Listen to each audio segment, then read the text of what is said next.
항존직분자 교육이기도 합니다. 계속 말씀드리지만 항존직분자 교육은 항존직분자들에게만 해당되는 것이 아니고 사실은 교회의 정체성에 관한 문제이고 성도됨에 대한 문제입니다. 그래서 사실 항존직분자라고 하는 것이 바로 교회를 구성하고 있는 가장 중요한 구성은 성도들을 일컫는다고 해도 될 것입니다. 그래서 오늘 오후에는 항존직분자 교육의 목적과 방향성을 먼저 잠깐 한번 나누겠습니다. 사실 이 커리큘럼은 원래 벌써 몇 달 전에 항존직분자 피택을 생각하면서 제가 만들어둔 커리큘럼인데 당에서 이걸 내어놨다가 전면 수정을 요구받은 커리큘럼입니다. 그래서 우리 교회하고 좀 맞지 않다 그래서 저도 커리큘럼 만드는 것을 마음을 접었었는데 다시 한번 저는 아무 생각해도 우리 교회에 필요한 커리큘럼이다 싶어서 조금 수정하여 다시 여러분들과 함께 한번 나누고자 합니다. 1페이지 보시면 피택 항존직분자 교육의 의의와 목적이라고 되어 있는데 피택 항존직분자 교육의 의의가 뭘까요? 성삼위 하나님께서 그리스도의 몸된 우리 하나님 교회 친히 불러 세우시는 피택 항존직분자들에게 성경 말씀과 우리의 신앙 고백이 가르치는 항존직분자의 소명과 자격과 직무에 대하여 교육하고 나누는 것이라고 생각합니다. 성삼위 하나님께서 부르셨습니다. 사람이 뽑은 것이 아닙니다. 그리스도의 몸된 교회를 위하여 봉사자로 섬김의 자리로 불러주셨습니다. 그래서 그리스도의 말씀을 알아야 하고 또 교회가 어떤 공동체인가 신앙 고백의 공동체로서 말씀과 신앙 고백 그 두 가지를 항존직분자들이 잘 알아서 말씀에 근거하여 또 우리의 신앙 고백에 맞게 섬길 수 있는 소명, 자격, 직무가 필요한 것입니다. 또 두 번째로 거룩한 공교회에 속한 지역교회인 우리 하나님교회 부름받은 항존직분자로서 성삼위 하나님께 부여받은 우리 교회의 소명과 비전입니다. 우리는 예수 그리스도의 몸된 교회이지만 또 하나님 교회라는 특수성을 가지고 있습니다. 우리 교회의 아픈 역사도 있고 우리 교회를 세우신 하나님의 소망도 있습니다. 그래서 우리 하나님 교회의 직분자입니다. 어떻게 우리 하나님 교회를 하나님이 주인 되시는 교회로 세워갈 것인가 이 고민을 함께 함이 우리의 직분자됨입니다. 하나님이 주인 되시는 교회를 세워가라고 우리를 직분자로 불러주셨습니다. 그리고 넓게는 하나님 나라를 위한 봉사의 사명들을 함께 공부하고 나눔으로 준비된 주님의 일꾼으로 세워져 가도록 한다. 그래서 우리 교회 항존직분자들은 성경 말씀과 신앙 고백의 든든한 토대 위에 우리 하나님 교회와 하나님 나라를 위하여 부름받은 항존직분자들이심을 잊지 마시고 또 모든 성도들이 그러합니다. 두 번째로 보시면 피택 항존직분자 교육 커리큘럼의 방향성입니다. 무엇보다 성삼위 하나님께서 주인 되시는 교회에 항존하도록 있을 직분자를 세우기 위한 교육이므로 첫 번째 성삼위 하나님의 부르심 앞에 선 교회 영적 지도자로서 마땅히 갖추어야 할 깊이 있는 영성을 함양해야 합니다. 무엇보다 직분자는 교회 영적인 지도자입니다. 그래서 영성이 중요합니다. 예배의 영성, 하나님 앞에 선 한 인간으로서의 영성, 영적인 깊이. 그래서 세상의 어떤 조건이 아니라 영적인 조건을 갖춘 사람이 되어야 될 줄 믿습니다. 교회 직분자를 세우는데 세상의 조건을 보고 세상의 배경을 보고 직분자를 세우는 것은 직분의 타락입니다. 영성을 보고 영적인 깊이, 영적인 인격이 갖추어진 사람을 지도자로 세워야 합니다. 그리고 영성은 부단히 갈고 닦아야 합니다. 그냥 있으면 녹이 슬고 우리는 죄악된 본성 쓴뿌리로 돌아갑니다. 그래서 항존직분자들은 규칙적인 경건의 훈련이 영적 습관이 되어 있는 사람이 되어져야 합니다. 계속하여 주중에도 규칙적인 경건의 훈련을 해야 말씀을 듣고 묵상하고 기도하고 우리는 게으름의 본성이라는 것이 있습니다. 그냥 놔두면 결코 우린 영적인 사람이 되지 않습니다. 일주일 계속하여서 교회 생각을 한 번도 안 한다든지 영적인 생각을 한 번도 안 한다든지 그러면 안 되는 것입니다. 우리는 계속하여서 교회를 생각하고 영성을 다듬어가는 사람들이 되어줘야 합니다. 또 두 번째로 그리스도의 몸된 교회에 함께 지체되어 양무리를 돌보는 지도자입니다. 신앙의 인격이 있어야 합니다. 다른 사람이 볼 때 직분자다워야 하고 우리 자녀들이 볼 때 직분자다워야 합니다. 말이나 품행, 예배드리는 자세나 모든 것에서 신앙 인격이 뿜어져 나와야 합니다. 영적인 리더십, 곧 섬김과 헌신, 자기 희생과 자기 부정의 리더십을 함양해야 합니다. 직분자가 먼저 섬겨야 합니다. 먼저 허리를 굽힐 줄 알고 먼저 무릎 꿇을 수 있는 사람, 하나님 앞에 기도하고 낮은 곳에 섬길 수 있는 사람이 지도자, 교회의 지도자이고 영적 리더인 것입니다. 세 번째로 성경 말씀과 신앙 고백을 배우고 익히도록 해 성경적이고 신앙적인 세계관과 가치관과 통찰력을 갖추고 영적인 분별력을 가져야 합니다. 영적인 분별력이 있어야 합니다. 무엇이 참이고 무엇이 거짓인가를 알아야 하고 교회가 어떻게 가야 하고 이 시대 속에 교회와 하나님 나라가 어떻게 세워져 가야 하는가 시대를 보는 통찰력도 필요한 것입니다. 네 번째로 교회의 모든 사역분과 사역팀, 부서들에 대한 섬김과 봉사의 훈련을 통해 교회의 신경계통, 신경이라고 하는 것은 그리스도를 머리로 하여 신경계가 그리스도의 명령이 전달됩니다. 호흡기, 우리 교회가 살아나기 위해서 영적인 호흡, 생명의 양식인 말씀과 기도가 교회의 호흡이 되어야 됩니다. 또 순환기, 교회의 모든 지체들이 하나가 되어서 함께 움직여야 합니다. 뼈대와 근육, 교회의 어떤 프로그램이라든지 모든 조직들이 그리스도 안에서 함께 이루어져 가야 합니다. 그리고 다음 세대들이 세워져 가야 합니다. 그래서 그런 것들을 이루는 모든 부분들에 대해 깊은 이해와 애정을 갖고 교회를 균형 있게 섬기는 지도자가 바로 영적인 지도자, 직분자입니다.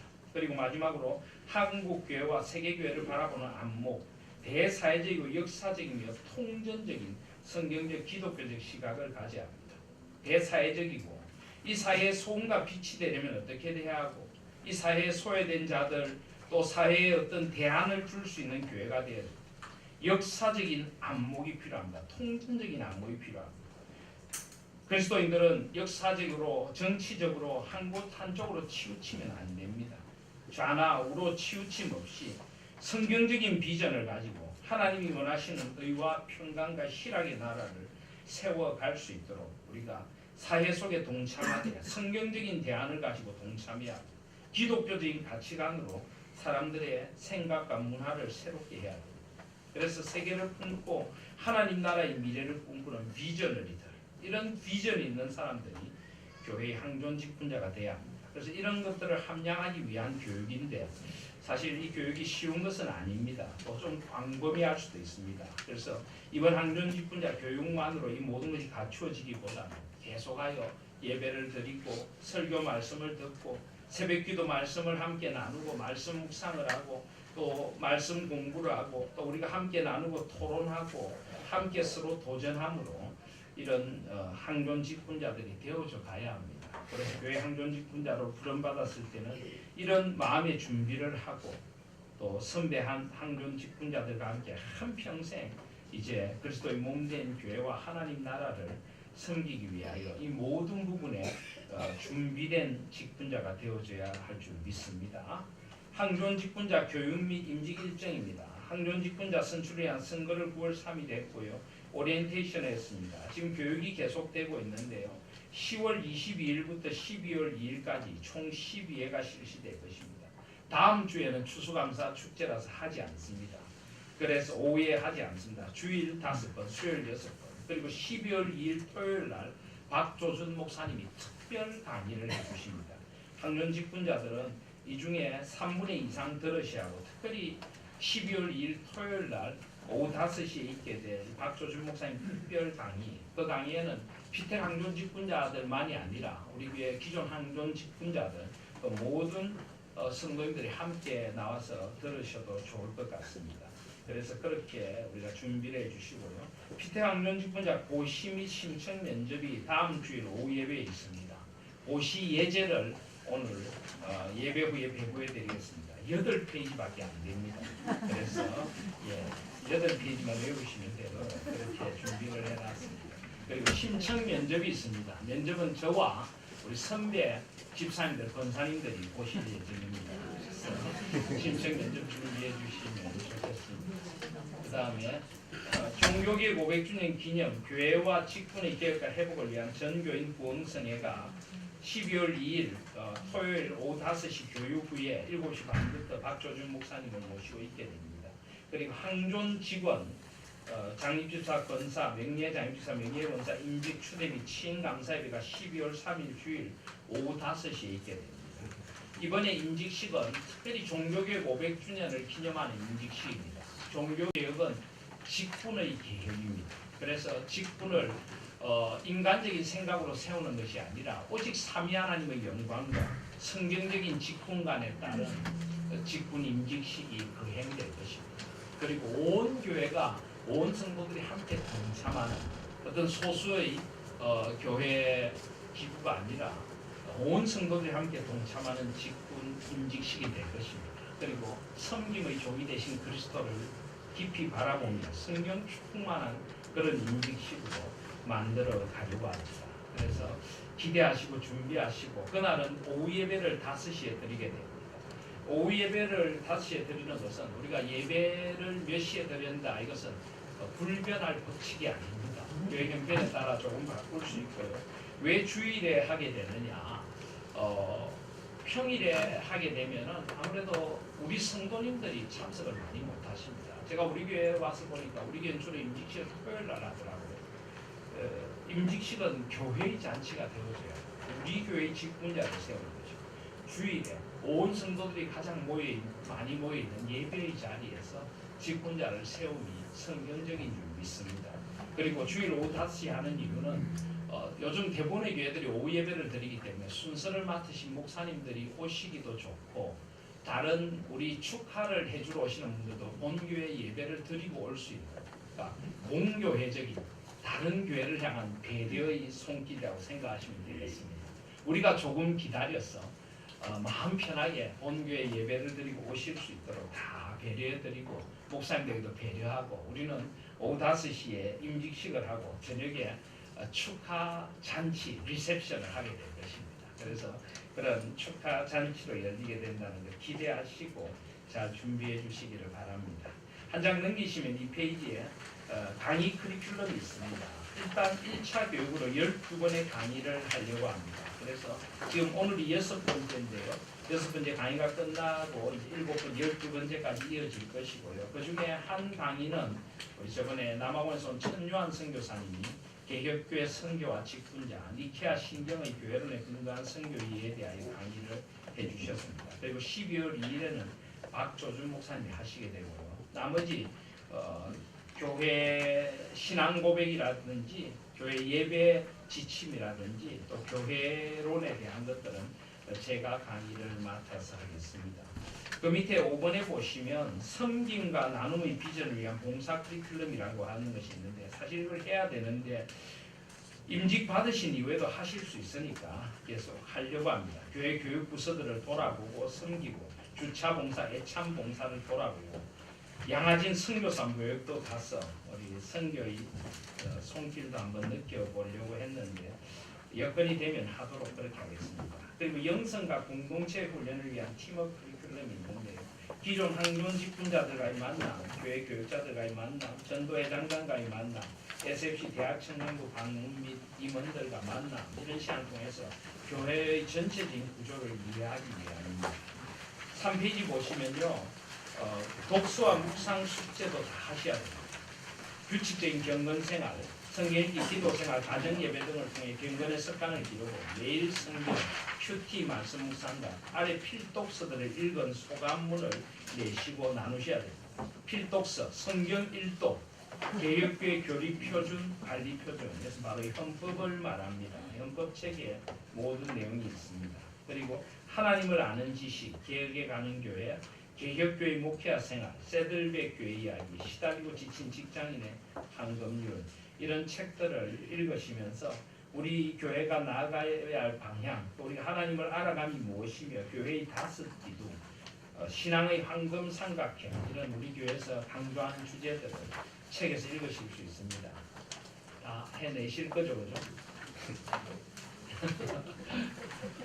피택 안 되신 분이 이해 하시는데 다들 왜 이렇게 대답이 없으십니까?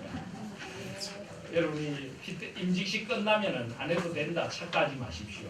끝까지 제가 숙제를 받아낼 겁니다. 그래서 열심히 준비해 주시면 감사하겠습니다. 자, 우리 오늘 나눠드린 강의 6번째 한번 보시겠습니다. 교회의 소명과 사명 그리고 직분자 31페이지 보시면 들어가면서 교회가 본질을 회복하기 위해 힘써야 할 일들은 무엇일까요? 했는데 우리 하나님께는 본질에 충실한 교회, 교회다운 교회, 성도다운 성도를 지향하는 교회입니다. 그렇다면 교회가 힘써야 할 교회의 본질의 소명과 사명은 어떤 것들이 있습니까? 교회의 본질에 충실하기 위해 직분자로서 힘써야 할 부분들은 어떤 것들이 있을까요? 여러분 교회의 소명과 사명이 뭐라고 생각하십니까? 여러 가지를 생각해 볼 수 있겠지만 제가 오늘 말하는 소명과 사명은 바로 이 교회 헌법에 나와 있는 소명과 사명을 이야기합니다. 여러분 가지고 계신 강의안 조금 뒤로 가보시면요, 이 교회 헌법 부분에 예배 지침에 해당되는 부분 가운데 교회의 소명과 사명을 제가 쭉 정리를 해놨습니다. 39페이지 이하에 보시면은 교회 헌법에 나오는 교회의 소명과 사명입니다. 제5장 성례, 교회는 성례를 행하는 것이 소명과 사명입니다. 예수 그리스도를 전하여 각 사람이 그리스도를 믿고 세례를 받도록 하고 세례를 받은 사람들이 성찬에 참여함으로 그리스도의 몸된 교회 지체로 든든히 있을 수 있도록, 그래서 교회의 가장 중요한 사명 가운데 하나가 성례를 행하는 것입니다. 세례와 성찬, 그리고 세례 안에는 유아 세례, 신앙 고백인 학습, 또 입교 이런 것들도 포함이 됩니다. 그래서 이런 것들을 신실히 행하는 교회가 참된 교회입니다. 그 다음에 42페이지 보시면 금식일과 감사일인데 교회는 때로 함께 모여 금식하고요, 절기를 따라 감사 예배를 드립니다. 우리가 다음 주일에도 추수감사 예배를 드리게 되는데 절기를 따라 함께 축제의 교회가 되도록 한다는 것이 42페이지입니다. 그리고 기도회, 교회가 기도회로 모입니다. 사실 헌법적으로 하면은 주일 낮 예배, 주일 오전 예배와 오후 예배만 예배고 수요 예배는 수요 기도회라고 원래는 명칭이 되어져 있습니다. 주일이 하나님께 예배 드리는 날입니다. 물론 뭐 수요일 날 예배를 드리는 게 잘못은 아니지만은 헌법에 하면은 명칭이 수요 기도회라고 되어 있습니다. 금요 기도회, 새벽 기도회 이런 공적인 기도회에 힘써야 합니다. 예배에 대해서는 지난 강의 때 말씀을 드렸습니다. 그 다음에 43페이지 보시면 제9장 주일학교, 교회는 주일학교, 교회학교를 통해서 교육에 힘써야 합니다. 근데 여러분 주일학교는 어린이들만 주일학교가 있는 게 아닙니다. 우리 한국은 주일학교 하면은 영유치부, 유초등부, 중고등부, 대학 청년부만 생각하는데 실제로는 장년부와 노년부가 다 있습니다. 주일에 말씀을 함께 배워야 합니다. 앞으로 우리 교회가 좀 그런 시스템으로 나아가려고 합니다. 그래서 주일 학교라고 할 때는 교회 양육의 기능을 말합니다. 그리고 44페이지 가시면 10장 10월과 예벌되어 있는데 교회는 권징도 성실히 행해야 합니다. 그래야 그것이 교회라고 할 수가 있습니다. 교회의 거룩을 지켜 나가는 것입니다. 그래서 우리가 잘 아시는, 제가 여러 번 말씀을 드렸는데 개혁교회 신앙고백 가운데 벨지 신앙고백서에 하면은 참된 교회의 표지가 무엇인가? 참된 교회는 첫 번째로 성례를 신실하게 행하고 세례와 성찬, 그리스도의 몸을 기념하고 우리를 구원하신 은혜, 그리고 그 구원의 은혜 안에 있음을 기뻐하고 감사하는 성례를 신실하게 시행하고, 두 번째로 하나님의 말씀이 신실하게 선포되고, 세 번째로 권징이 말씀에 따라 신실하게 행해지는 것이 참된 교회다. 그래서 오늘 교회의 소명과 사명이라고 할 때는 바로 그런 부분을 이야기합니다. 성례에 대한 것, 또 교회가 기도하고 감사하고 금식하는 일, 또 교회가 어떻게 권징에 충실한가, 또 말씀을 세우는 교회학교, 주일학교에 대한 부분, 이런 부분들이 오늘 우리가 생각하고자 하는 부분입니다. 그래서 오늘 골로새서 말씀도 바로 그것을 보여줍니다. 골로새서 1장 13절부터 18절까지 보시면은 하나님께서 우리를 흑암의 권세에서 건져내셔서 그의 사랑의 아들의 나라로 옮기셨다. 31페이지에 있습니다. 그리고 그 아들 안에서 우리를 속량하시고 제사함을 얻게 하셨습니다.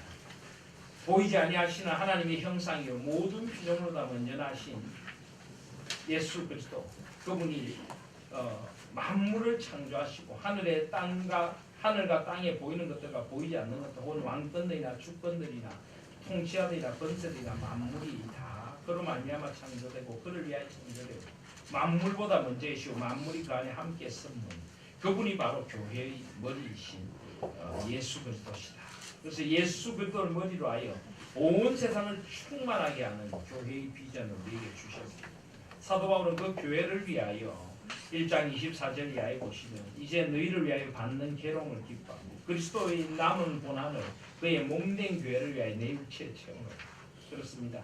교회를 세워가기 위해서라면 그는 어떤 고난도 다르게 받겠다는 것입니다. 주님의 교회를 세워가기, 주님이 원하시는 주님의 몸된 교회를 세워가기 위해서라면 그는 기꺼이 고난의 자리에 나아가기 원합니다. 그리고 내가 교회의 일꾼 된 것은 하나님이 너희를 위하여 내게 주신 직분을 따라 하나님의 말씀을 이루려 합니다. 직분은 하나님의 말씀을 이루는 교회의 일꾼이 되는 것입니다. 이 말씀은 만세와 만대로부터 감추어졌던 것인데 이제는 그의 성도들에게 나타났고 하나님이 그들로 하여금 이 비밀의 영광이 이방인 가운데 얼마나 풍성한지 알게 하려 하시기 위함입니다. 이 비밀은 곧 그리스도십니다. 그리스도는 하나님의 비밀이고 이 비밀을 그리스도 안에서 우리에게 알려주셨습니다. 이분은 영광의 소망입니다.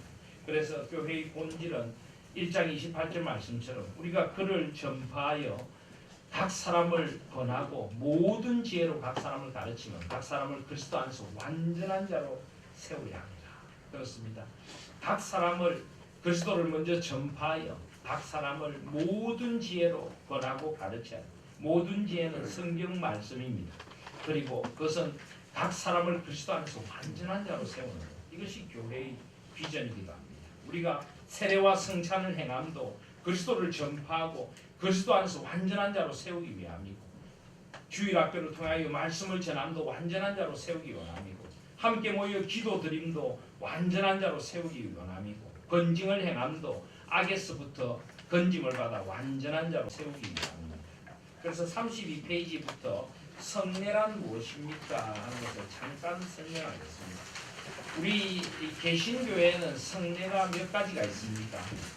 오직 두 가지밖에 없습니다. 로마 가톨릭 교회는 7성례다 해서 7가지 성례를 이야기하는데 우리 개신교회는 딱 두 가지 성례만 이야기합니다. 뭐하고 뭡니까? 세례와 성찬. 왜 두 가지입니까? 왜 두 가지일까요?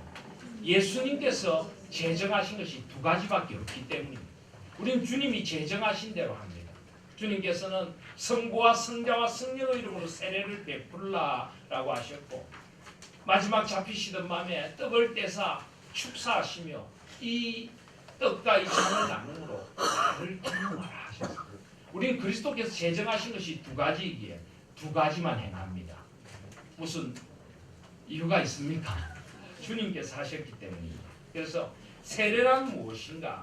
세례는 그리스도인이 되는 그런 인치심, 그런 표를 인치는 것이 세례입니다. 그런데 세례는요 물로 씻는 행위 정도가 아닙니다. 제가 설교에서도 이야기드렸지만은 세례는 그리스도 안에서 우리 죄된 몸이 죽고 그리스도 안에서 다시 살아나는 거예요. 그래야 그리스도와 연합하는 하나님의 자녀가 되는 것이 세례입니다.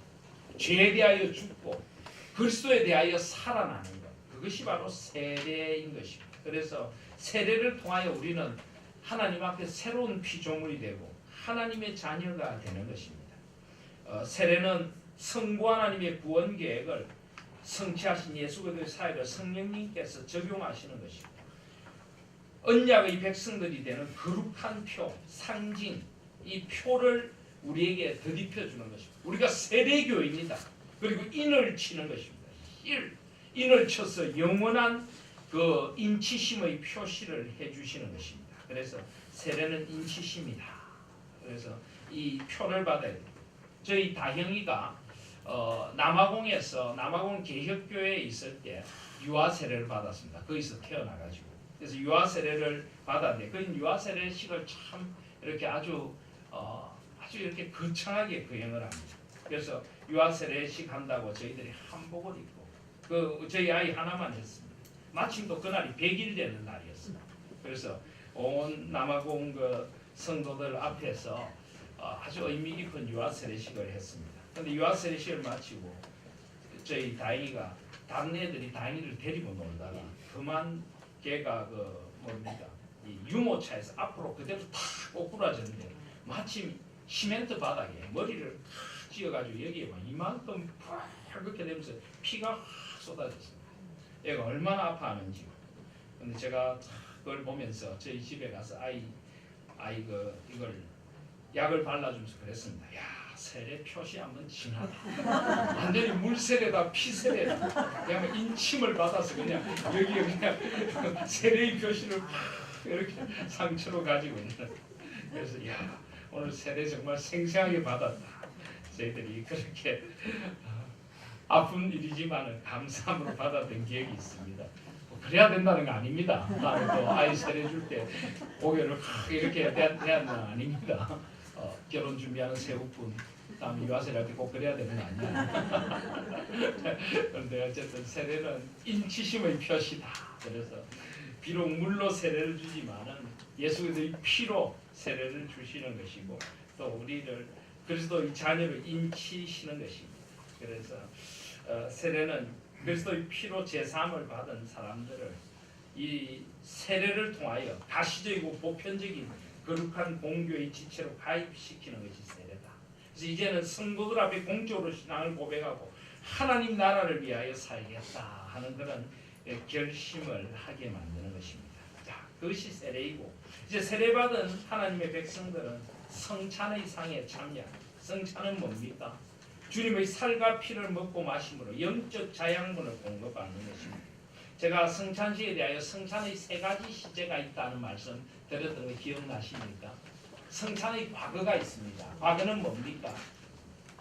나를 위하여 살찢고 피 흘리신 그리스도의 구원의 은혜를 기념하는 것입니다. 현재는 무엇입니까? 현재는 그리스도의 살과 피에 동참하여 그리스도와 연합하고 그 잔과 떡을 함께 받는 성도들과 연합하는 것입니다. 미래는 무엇입니까? 예수님께서 내가 저 영원한 나라에서 너희들과 함께 이 떡과 잔을 나눌 것이다. 우리는 하나님의 잔치의 자리에서 먹고 마실 그날을 바라보는 소망을 가지게 됩니다. 그래서 성찬식은요, 우린 전통적으로 성찬식 하면 항상 좀 침울하고 좀 무거운 분위기입니다. 그 제일 큰 이유가 성찬의 과거에 너무 집중하기 때문에 그리스도의 살과 피에 너무 집중을 하다 보니까 그리고 나의 죄를 돌아보는 데 너무 집중을 하다 보니까 그런데요. 그게 잘못된 건 절대 아닌데 성찬은 그리스도의 과거도 바라보고요. 현재 내가 그리스도와 연합되는 연합됨도 생각을 하고 미래의 소망도 함께 가져야 합니다. 그래서 아주 복합적인 감정이 함께 있는 것이 성찬식입니다. 반드시 슬픔만이 아니라 슬픔 가운데도 주님께서 나의 죄를 용서하신 위로와 소망이 있고요. 눈물 가운데도 기쁨의 감사가 있는 게 성찬식이 되어져야 될 줄 믿습니다. 그리고 원래 성찬식은 사실 원래 가장 성찬식을 하는 가장 아름다운 폼은 이 떡과 잔을 자리에 앉아 있는 나누는 것이 아니라 떡과 잔 앞으로 성찬의 상으로 초대되어 나와서 받아서 들어가는 것이 사실은 원래 성찬식의 모습입니다. 로마 가톨릭에서 그렇게 하다 보니까 요즘 우리 개신교에서는 그렇게 잘 하지 않고 또 시간 관계상 편의성 때문에 그렇게 하지 않는데 원래 진짜 성찬식은 성찬의 상으로 초대하고 기도하고 자신을 돌아보는 마음으로 나와서 떡과 잔을 받고 들어가는 것이 되어져요. 그래서 다음 주 우리 추수감사절 성찬식은 그렇게 거행하게 될 것입니다. 그래서 그런 성찬의 원래 모습으로 거행이 될 것이다 하는 그런 기대를 가지고 성찬을 잘 준비해 주시기를 바랍니다. 그래서 32페이지 밑에 보시면 성찬의 성례를 받고자 하는 사람은 성찬에 참여하기 전에 어떤 준비를 해야 됩니까? 자신을 돌아봐야 하고 죄를 회개하고 성찬의 떡과 잔에 나가기에 합당한 모습이 되어져야 합니다. 또 성찬의 성례를 받은 후에 그리스도인의 의무는 무엇입니까? 이제 그리스도의 살과 피에 연합했으니 이제는 더욱 그 은혜를 간직하고 다음 성찬식 때까지 하나님 안에서 그 은혜를 계속 새롭게 하며 살아가야 합니다. 그래서 저는 성찬식을 조금 더 자주 했으면 좋겠다는 말씀을 여러 번 드렸습니다. 원래 우리 교회가 4번 하던 것을 제가 와서 6번으로 바꾸었는데요. 저는 가능하면 한 달에 한 번 정도는 세례식과 성찬식이 있었으면 좋겠다는 생각을 하면서 우리 교회 형편에 맞게 조금씩 횟수를 늘려가려고 합니다. 그래서 이 성찬은 자주 할수록 좋은 것이다 하는 것입니다. 그래서 세례와 성찬이 하나의 형식적인 예식이 아니라 정말 그리스도의 살과 피에 동참하고 온 교회가 신앙 고백 공동체로 하나 되는 그런 성찬과 세례가 회복되는 우리 교회가 온전히 되어져 갈 것이고 또 그렇게 되기를 소원합니다. 또 33페이지 보시면 금식이란 무엇입니까? 하는데 우리 요즘 금식의 전통이 많이 사라져가는데요. 우리 그리스도인들에게는 금식이 필요합니다. 금식은 그야말로 복기를 끊고 때로는 물조차도 금하면서 하나님 앞에서 기도하는 것입니다. 그런데 이 금식의 제일 중요한 초점이 무엇입니까? 나를 내려놓고 하나님을 의지하겠다는 거죠. 나의 힘을 내려놓고 하나님의 능력을 의지하겠다는 거죠. 나의 노력을 포기하고 하나님 앞에 나의 삶을 맡기겠다는 것입니다. 그것이 바로 금식입니다. 그래서 금식의 가장 중요한 초점은 하나님께 맡겨드립니다. 하나님 앞에 두 손을 들고 나아감입니다. 그리고 또 구약에서 특별히 금식은 하나님의 의를 강조합니다. 형식적으로는 금식을 하면서 하나님 앞에 자신의 죄를 끊어버리지 않고 보아와 가부에 대한 관심이 없고 진정한 하나님의 평강에 대한 관심이 없는 것들에 대하여 구약의 선지자들은 굉장히 많이 책망을 했습니다. 하나님 앞에서 의로운 관계, 하나님과의 관계가 중요하고요. 참된 회개가 동반되어야 합니다. 그리고 사탄의 세력을 이기기 위하여 우리는 하나님을 의지해야 되고요. 초대교회는 선교사나 직분자를 임직할 때도 금식 기도를 했습니다. 그래서 직분자 임직을 앞두고 직분을 받는 분들은 하나님 앞에 작정하고 좀 금식하며 기도하여 마음의 준비를 잘 하실 수 있기를 바랍니다. 그리고 우리 교회도 교회적으로나 이 금식의 훈련이 좀 더 필요하겠다. 또 교회의 절기와 감사일에 어떤 날들이 있습니까? 라고 했는데 교회는 교회력이라고 하는 풍성한 전통이 있습니다. 우리 한국 교회가 이 교회력에 좀 약한데요. 제가 와서 이 교회력을 좀 회복시키려고 많이 우리 교회에서 노력을 하고 있습니다. 교회력의 시작은 대림절로부터 시작합니다. 대림절 첫 주일이 교회력의 새해를 시작하는 날입니다. 대림절은 성탄절 전에 4번의 주일을 일컫습니다. 2017년 대림절은 12월 3일입니다. 12월 3일, 10일, 17일, 24일 이렇게 4번의 주일이 지나고 25일 성탄절이 오게 됩니다. 그래서 대림절부터 그리스도의 오심을 기다립니다. 그리고 성탄절기에서 그리스도의 오심을 기념하고 송구 영신의 예배를 드리며 1월 5일까지 성탄의 절기를 지납니다. 그리고 1월 6일부터 사순절까지를 주현절기라고 합니다. 주현, 주님의 현현, 주님의 생애에 초점을 맞추면서 주께서 우리 가운데 오신 의미가 무엇인가를 묵상합니다. 그리고 나면 사순절기가 있습니다. 주일을 제외한 40일 동안 그리스도의 고난을 깊이 묵상하고 십자가의 의미를 묵상합니다. 그리고 이 사순절기 마지막 한 주간이 고난 주간이 되고 성목요일, 세족목요일이라고 해서 세족식을 거행하기도 하고 성금요일, 고난주간 정사 기념 예배를 드리게 됩니다. 그리고 성찬식 등을 통해서 그리스도의 고난과 십자가의 구속에 동참합니다. 그리고 나면 부활절기가 있습니다. 이제는 부활을 기뻐하고 감사하면서 고난을 넘어 생명의 기쁨으로 나아갑니다. 그런데 부활절기 40일째 될 때 예수께서 성천하신 성천절을 기념을 하게 됩니다. 이 성천도 굉장히 중요합니다. 이 땅의 모든 죄와 슬픔을 이기시고 하늘로 올리우신 주님께서 하나님 우편에서 우리를 다스리고 계십니다. 그래서 이 성천기념주의를 우리에게 지킵니다. 그 다음에 성령 강림주일이 있고 그리고 나면 삼위 하나님의 역사가 온전히 드러나게 되었다 해서 삼위일체주의를 지키고 그때로부터 1년의 절반 정도를 삼위일체 안에서 삶을 살아갑니다. 그러니까 대림절부터 삼위일체주의까지 전반기는 구원의 은혜를 기념하고 삼일체 주일부터 그 다음 대림절까지는 구원받은 백성의 삶에 대하여 우리는 하나님 앞에 살아가는 것입니다. 이런 식으로 교회의 절기도 굉장히 중요하고 이 절기를 따라서 우리는 구원의 은혜를 되새겨야 하는 것입니다. 34페이지 보시면 우리가 공적 기도회로 함께 모이는 것도 중요합니다. 공적 기도회가 중요한 이유는 기도는 성도의 특권이자 의무이고 또 공적 기도회를 통하여서 우리가 함께 말씀을 묵상하고 찬양하고 성도들과 이웃들, 가정과 교회와 나라와 민족과 열방을 품고 우리가 기도하는 것도 중요합니다. 그래서 공적 기도는 진짜가 취해야 할 자세가 있고 5가지 확신이 있습니다. 먼저 우리가 깨끗한 그릇이 되도록 노력해야 하고 하나님의 은혜에 마음이 충만해져야 하고 아주 타인의 필요에 대한 그런 사랑의 마음을 가지고 기도해야 하고 한마음 한뜻이 되어 기도해야 합니다. 주님의 뜻과 방법과 때를 구해야 합니다. 그리고 하나님의 뜻을 조차 기도할 때 불명한 응답의 확신이 있고 믿음으로 구하고 기도한 바를 하나님께서 반드시 들으십니다. 하나님께서 구한 것보다 더 넘치도록 응답하실 것을 기대해야 합니다. 아멘. 그리고 겸손히 기도할 때 하나님께서 들으시고 사시고 고치시는 구원의 역사가 있습니다. 예수 그리스도의 이름에 권능과 영광이 있습니다. 기도의 담대한 소망을 가지고 기도해야 합니다. 기도 어떻게 해야 됩니까? 하면 됩니다. 모여서 해야 되는 것입니다. 기도는 말로 하는 것이 아니라 무릎으로 하는 것입니다. 그리고 목회자를 위해서도 기도할 필요가 있습니다. 여러분 목회자를 위한 기도가 여러분을 위한 기도라는 것 잊지 마시기 바랍니다. 목회자가 바르게 써야 교회가 바르게 쓰고 목회자가 바르게 써야 바른 말씀의 사역을 할 수가 있습니다. 그래서 목회자를 위해서도 기도해 주셔야 하고 복음과 전도의 문을 열도록 기도해야 합니다. 그리고 교회 교육, 다음 세대 양육도 너무나 중요합니다.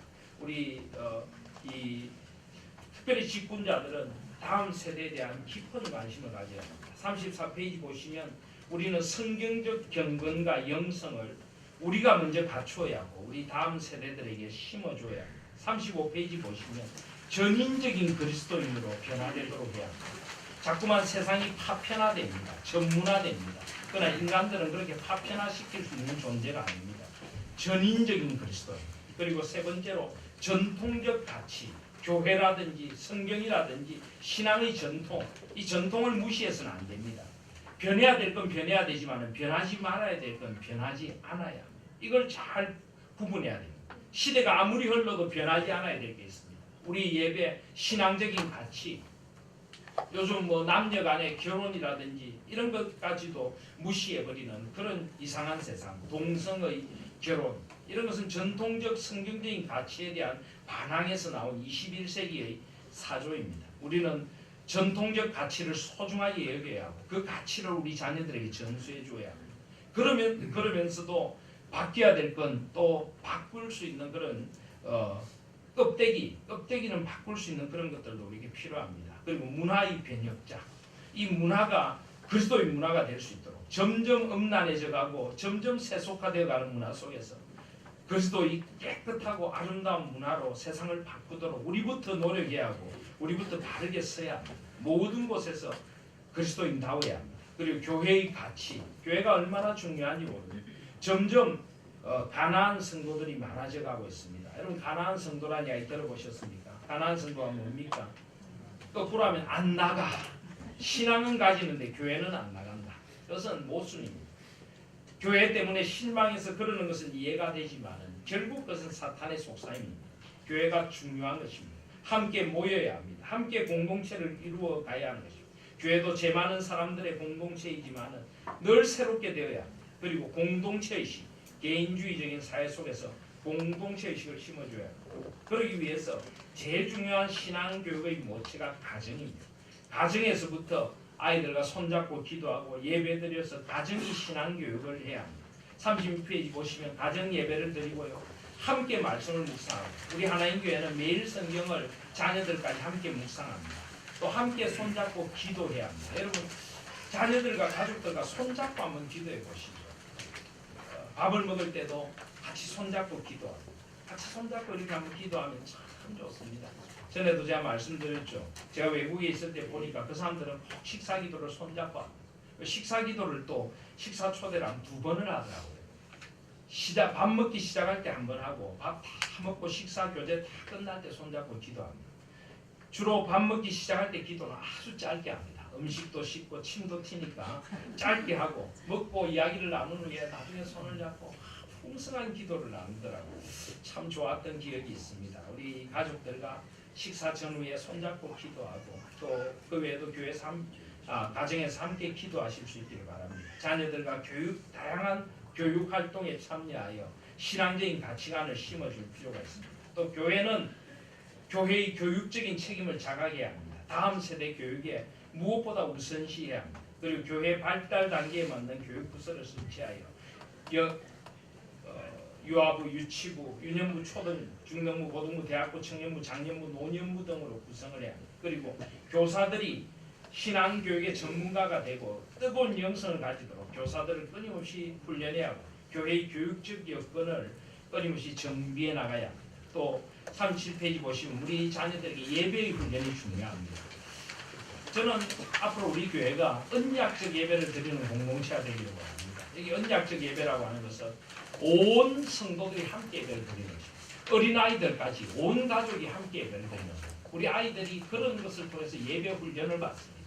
가족들과 함께 예배드리는 소중한 시간들을 기억합니다. 그래서 앞으로 그런 예배 훈련도 생각하고 있습니다. 그리고 교육 재정을 위해서 많은 것들을 우리가 투입해야 하는 것입니다. 마지막으로 37페이지 권징에 대해서도 잠깐 보시겠습니다. 교회에 왜 권징이 필요합니까? 권징의 신앙 고백적 기초. 아까 제가 말씀드렸듯이 베이직 신앙 고백서에서는 교회에서 복음의 순수한 말씀이 선포되고 그리스도에 의해 세워진 성례가 순수하게 시행되고 교회의 가르침으로 인해 죄를 권징하는 일이 이루어지는 것이 진정한 교회다. 그래서 웨스트민트 신앙 고백서에 보면 권징에 대해서 이렇게 이야기합니다. 37페이지 보시면 주 예수는 교회의 왕과 머리로서 세상의 치리와는 다른 정치 원리를 교회 직분자의 손에 맡기셨습니다.